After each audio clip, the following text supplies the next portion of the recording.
Helldivers 2 was a game that I knew I was going to play, but I was happy to wait a little while for the servers to die down because everyone was having issues getting in. And of course I wanted to see whether the hype that was built up around this game actually stuck, or whether it fell off after 20 minutes, which is what happens with most modern day titles nowadays. But then I got this text from my friend Plorex at 1 AM saying that he was still playing that game, bearing in mind he bought it at 8 PM the night before. And his tolerance for gaming right now is in the bin, if anything. It's really, really low. He doesn't have much patience with anything nowadays. So I shrugged it off, cozied up in bed and went to sleep. But then I got another text at 2:57 AM and then another one at 7:19 AM. And as I woke up to those text messages, I realised that Plorex played it for 12 hours straight. So I fired up my computer, logged into Steam and bought Helldivers 2. And then I instantly realised that I've been missing out. I've not been doing my part. I'm doing my part! This game's incredible. Honestly, absolutely incredible. I fired it up and even from the tutorial, I was giggling to myself. I was picking up the controls really easily, you know, I wasn't struggling, it wasn't cumbersome. I was really enjoying myself. And the fact that it's a game in this day and age that doesn't rely on PvP as its primary mechanic is just a breath of fresh air. It's 4-player co-op if you want it to be, and you can just go around and enjoy your time completing missions for the greater good, for Super Earth. And it's just fun. It's just silly fun. Now when I say there's no PvP, I mean that very loosely. Friendly fire is turned on and people can kill you, and sometimes in the most surprising of ways. Sample collected. Oh! Nice. Dick! And it is just somewhat comical that in a game that doesn't strive off PvP, and in a world filled with Terminator robots or giant man-eating insects, your worst nightmare is your friends at times. You could be killed by them in the most wackiest of ways. And the most common one I've found is the turrets that you can put down as part of your stratagems. You put them down and it automatically locks onto any enemies. But if there's an enemy behind you, it won't think twice about shooting through you to get to them. Oh my god, what's it doing? Why is it killing us? Now the gameplay loop is simple, but it doesn't need to be any more complex. You go to an area, you deploy to a certain sol system, and you deploy into a planet, and each planet has different areas. You can join random players that are around each planet, or you can start a fresh one indicated with an orange section on the map. You deploy into that area, and you might have 1, 2, or 3, or 4 objectives, and you need to pick one. And you go do that one, and it could be, you know, transferring a file from one location to another, putting up patriotic flags to say you've conquered that zone, killing insanely big enemies, or just, you know, wandering around and shooting egg nests or something like that. You do that, you extract, you do the next mission, and then you've cleared that area. And it is just up to 4 Helldivers against armies of what seems like endless enemy AI, so you're going to need some backup, and that is what stratagems are all about. Stratagems come from your close orbit ship, which is above you, and you can actually see them come from your specific ship. This is a really cool feature. All of your ships, when you deploy to a planet, you can see them all around the area, and they are actually live players' ships. And if you just look out of your window, you can see them deploying all of these stratagems down to the planet, and that's happening in real time. And if you're down on the planet and you use a stratagem, look up in the air and look at your ship and you'll see it come down to you directly from your ship.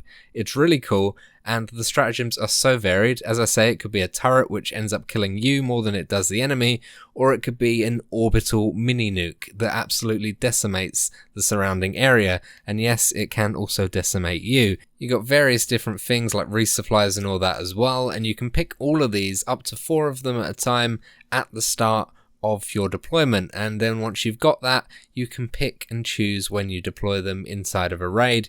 You literally press the button, mash a bunch of keys for a combination, and then that gets your stratagem ready. You throw it on the ground, and then that gets deployed down to you. The objective missions are not just linear either. You don't just walk down a corridor, go to your objective, walk back to the extract. It's quite a large open space, and you can explore as much as possible to pick up samples along the way, which help upgrade your ship. You've also got side objectives you can do for extra XP. All of these things will eat up at your countdown clock that you have on the planet, and you can really eat away at that clock pretty quickly. You'll notice that the time goes down and you haven't done anything because you've been exploring, but that isn't a bad thing. It's not like you're forced to extract after that time period ends. Once that time period ends, it just means that your ship leaves orbit and you're left on the planet with no stratagems, which makes the game a whole lot harder, especially on the harder difficulties. And changing difficulties really does up the challenge. You can start off at basic level 1 and you don't really encounter much of a threat. You'll get a few bugs or a few robots come after you, but it's nothing out of the ordinary. You know, you can take them out pretty quickly and you don't get overrun too easily. But then you go up in the difficulties, and every leap in the difficulty is a really huge step up in the challenge. So you can go all the way to difficulty 9 and be absolutely swamped by enemies, and they ain't just, you know, your basic one-shot enemies. These are armored, you know, rhinoceros beetles and all this sort of stuff, massive things that scare the hell out of you, and even your orbital rockets don't take them out in one hit. Things get really crazy, and the objectives on the map also get just as crazy. So you really have to earn those difficulties. It's not like you can pick them straight away. You have to complete the tier before to rank up in the difficulties, and you have to do different things. But once you do get them, you really do notice the difficulty jump, and that's a good thing. I really like that, and you know, you're worth doing the harder difficulties because you get more XP and more samples that you can collect and all that sort of stuff. Now let's talk about the thing that I thought was going to be the game's downfall right from the very beginning, because I saw it constantly on my feeds on social media, and that was the servers. How are the servers? Well, at first they were obviously on fire. There was 400,000 concurrent players. Even though there's still roughly that now, the servers just couldn't handle it. People were being put in queues and people just weren't being able to get in the game, and it was frustrating a lot of people. But now, just a couple of weeks on, it's changed quite a lot.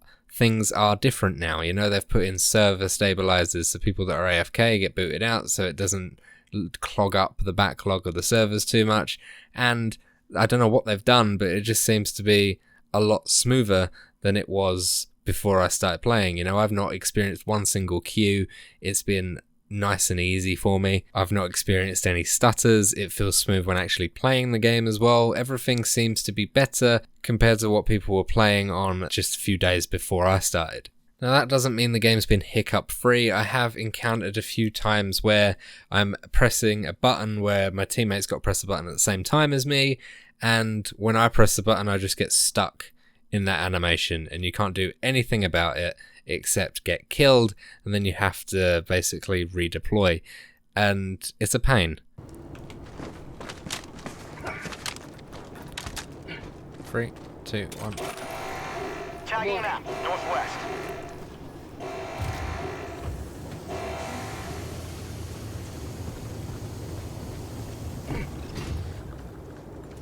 Nice. Why am I stuck on it?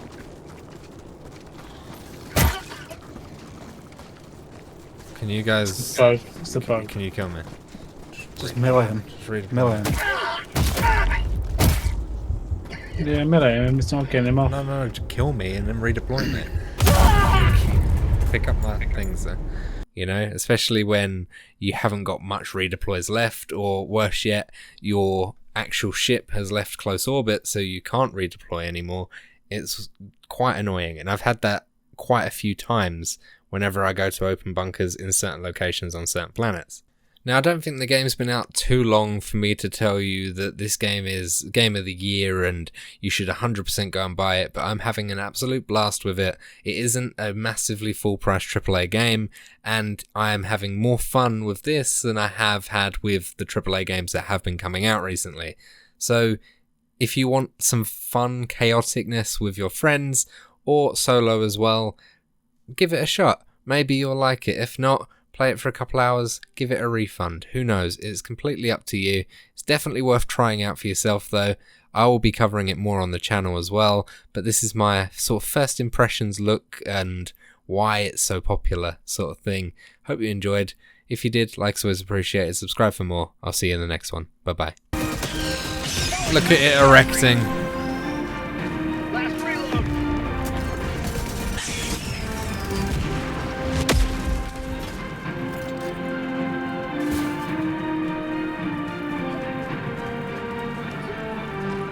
It's emotional. I need a hug.